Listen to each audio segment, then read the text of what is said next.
Welcome to Sports Scene. The Dodgers and Giants are headed to a winner-go-home Game 5. We'll break down the series. I'm Eli Kleinmann. And I'm Flanagan. Could Lindsey Gottlieb lead the Trojans back to the dance after a 4-year drought? We're talking women's hoops. Hi, I'm Bonnie Lee Teenstone. Could the Trojans get into the ballgame this year? We're going to make a mid-season report card and we'll let you know the future for USC.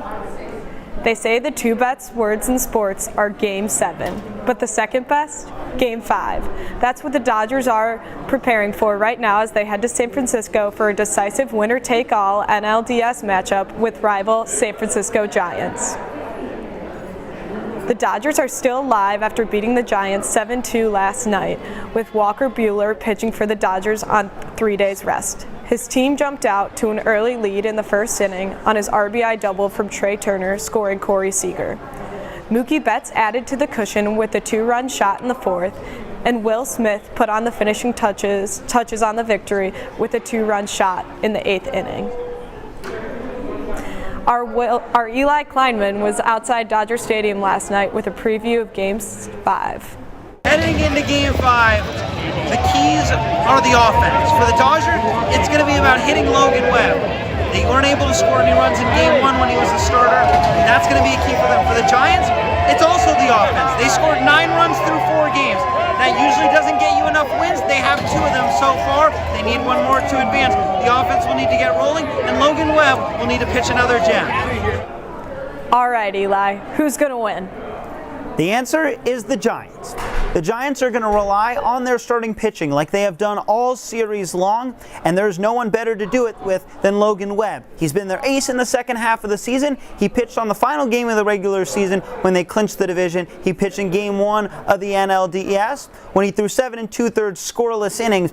He loves the big game moment. He's going to love Game 5, and the Giants offense, which has struggled so far, is going to start to get rolling. They'll take Game 5. I'm sorry that I don't think I can agree you.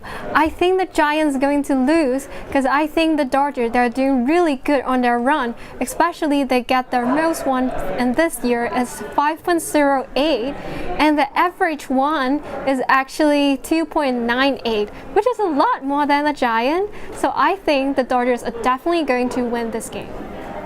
Eli, you're wrong. I'm taking the Giants. The Giants have shown they can win in San Francisco as they showed in Game 2.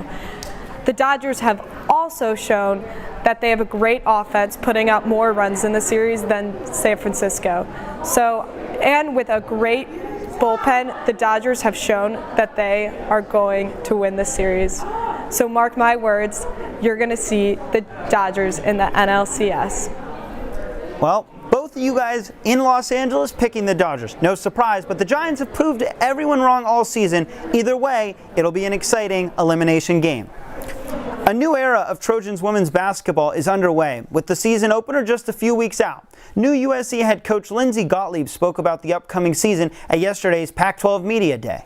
Conference somehow found a way to get tougher in the 2 years that I was gone, which means the challenge will be greater. But I'm looking forward to it. We have a special group of young people that have really bought into everything that I've tried to bring. Change is not always easy, but they've really embraced it, and I think it's going to be a positive thing for us. One of the main themes from Gottlieb's press conference is that USC is trying to become not just relevant, but elite. Hayes, what defines a successful season in year 1 of the Gottlieb era? You know, this is an exciting time for USC. Gottlieb is coming off 2 seasons with the NBA. So I think for USC, it's about taking advantage of all their resources. You have Peely, who's just coming off her injury, who's ready to come out strong. You have 2 major freshman recruits. So it's just about developing your offense and staying consistent with defense. A huge thing is going to be getting Pac-12 wins this year. So I think a successful season is making it to the tournament. You mentioned Alyssa Peely. Gottlieb also said that she was playing Peely at point guard occasionally, which for an opponent, that's a scary thought. Bonnie, do you think the Trojans have what it takes to get back to March Madness?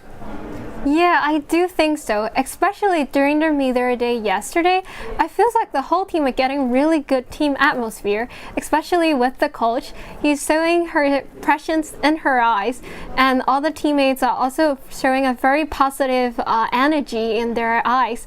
So definitely, I think they're having a very good atmosphere for the whole team, and I think they're going to win. It will be an exciting season for USC women's basketball, with Gottlieb and Point Peely leading the way. They will look to make the tournament once again. Now to a team that's had quite the fall from grace. USC football is in the middle of a much-needed bye week, and the list of problems the team has to fix are about a mile long. Interim head coach Dante Williams on his team's inconsistencies. At times really good, at times really bad. I mean, that's pretty much what we are as a team. That's why we're 500, right? So we have some good moments, we have some bad moments. So, the biggest thing is make sure we get rid of the bad moments, and when we have those moments, make sure it's not a snowball effect. The Trojans are 3-3 halfway through their season, so let's hand out some mid-season grades. Hayes, what's your offensive grade for USC so far? I'm giving USC offense a C. As Dante Mitchell said, there's some good moments and there's some bad moments. We've seen that USC can put up points. They put up 68 points in the past 6 games, but they've struggled with a static offense. They're making consistent mistakes. So for USC football, it's about putting up consistent numbers in the next 6 games. Yeah, also giving the USC a C in their in their offense. Especially, I think I don't see much potential in their teams, and especially they have a really slow start, attributes to the inconsistencies in their offensive. So I can only give a C to them. The offense has been inconsistent and not able to march down the field like they need to score consistently. So an average grade seems about right. Let's shift to the defense, where it might honestly be worse than the offense. Bonnie, what do you have? Yeah, I'm also giving them a C- in their defense, especially because they lose 2 very valuable defense players like Huang and also Griffin. They're a really good player, but they're not in the team anymore. So I don't think they're getting to perform well on the defense side. I'm giving USC defense a D. We've seen them struggle to combat offensives, and especially in the red zone. And the pass rush has been brutal this year. So I'm hoping that during this break we could see USC football work on the fundamentals. And with that, the USC defense will see some improvements. There's been a lot of problems for the defense. They've given up over 40 points in their last 3 home games. That can't continue. One more quick one. Will the Trojans make a bowl game this season? I'll start off with an unpopular opinion. I think they will, and here's why. USC has 2 winnable games on their schedule, Arizona and Cal, the 2 worst teams in the Pac-12. And then they have 4 other games that they will be underdogs in, but USC has enough talent to be able to pull off one upset. I don't see anything better than 6-6, but I do think they will make it to 6-6 and probably be headed to the Jimmy Kimmel Los Angeles Bowl. Hayes, am I on the right track with this? Eli, I completely disagree. I think from Oregon State, Stanford, and Utah, we've seen that USC football cannot beat teams that are worse than them. So I think that they are not going to make it to a bowl game this season. Yeah, I also think that they're not going to make the ball game this season. Just like what you have said, despite they're having a really bad games with Stanford and Utah, one of their freshman player, Michael, even hurt his lower legs during the last game with Utah. So I think they're not gonna make it with this injured player, and especially they're having a lot of issues with their coach. I don't think they're having a good team's atmosphere. So I don't think they're going to get into the ball game this year. I think most USC fans will agree with your pessimistic view of the team moving forward. We'll see if they can turn it around in the second half of the season. Let's get back to Giants and Dodgers, though, real quick. The Giants and Dodgers rivalry has been going on for over a century, and it endured the travel from New York to the West Coast. This season, they have been the 2 best teams in baseball, battling it out for the top spot. The Giants won the division by 1 game, and in the season series, the Giants have won 12 times, the Dodgers have won 11. This is the best rivalry in baseball, with 2 passionate fan bases.